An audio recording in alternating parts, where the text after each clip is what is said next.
Guys, in this video, we're going to take a look at how you can set or change a location for your weather widget on the home screen on the Samsung Galaxy S22 series. First, tap on the home button to return to the home screen. Now go to the home screen that has the weather widget and then touch and hold on the widget.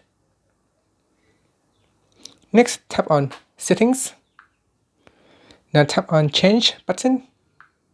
And in here, if you want to add in a new location, you tap on the Add button right here, and then you can put in the city that you want to add.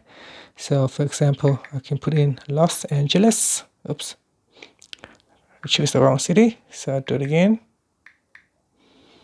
So Los Angeles, California.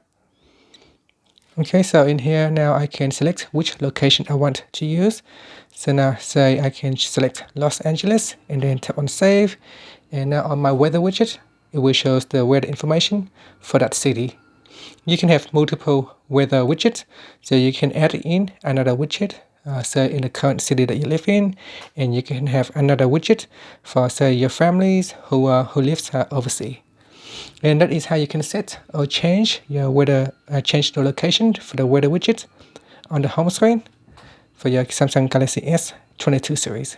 Thank you for watching this video. Please subscribe to my channel for more videos.